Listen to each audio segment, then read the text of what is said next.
In a small village on the banks of the Mbashe River, a child was born who would one day reshape a nation.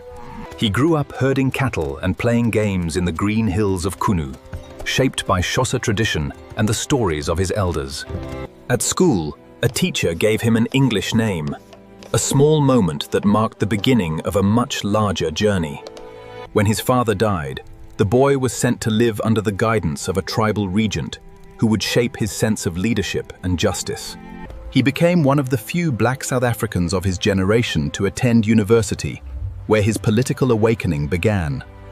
Fleeing an arranged marriage, he arrived in the gold mining city of Johannesburg, a world of stark inequality that would ignite his life's purpose. He studied law by candlelight while working as a legal clerk, determined to fight injustice through the very system built to oppress his people.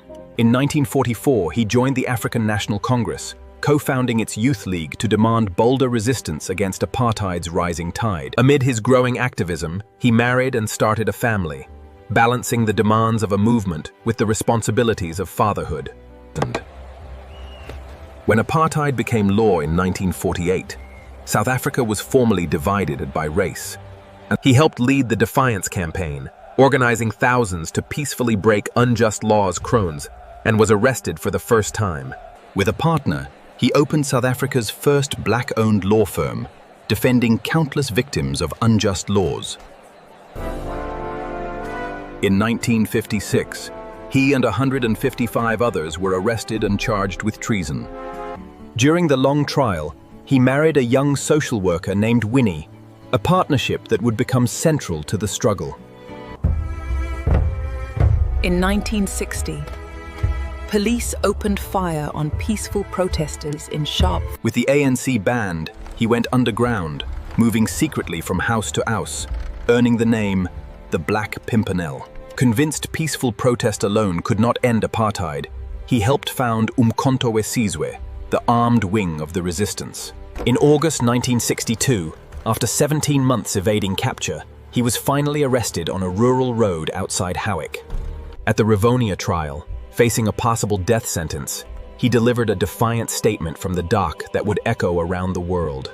Sentenced to life imprisonment, he was taken by boat to Robben Island, a windswept prison off the coast of Cape Town. For years, he broke rocks in a blinding limestone quarry, his eyesight and health slowly worn down by the harsh conditions. His world shrank to a single stone cell, just large enough to lie down in first. Yet his mind remained free. Through smuggled letters and secret notes, he stayed connected to his family and the movement he could no longer lead in person. Beyond the prison walls, a global movement grew. Students, artists, and world leaders demanding his release. In 1985, he was offered freedom in exchange for renouncing armed struggle.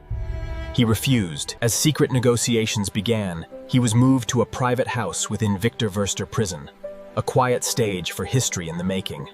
On February 11, 1990, after 27 years, he walked out of prison a free man, fist raised before an ecstatic world. That same evening, he addressed the nation and the world, calling for unity, patience, and continued struggle toward true democracy. Over the next 4 years, he negotiated tirelessly with the government to dismantle apartheid and build a new constitution for all South Africans. The path to democracy was not without pain. Political violence claimed thousands of lives. On April 27, 1994, millions of South Africans of every race voted for the first time in their nation's history. On May 10, 1994, he was inaugurated as South Africa's black president. He extended a hand of reconciliation even to former enemies, famously donning the national rugby jersey to unite a divided nation. After one term, he stepped down from power by choice, dedicating his final years to children's charities, education.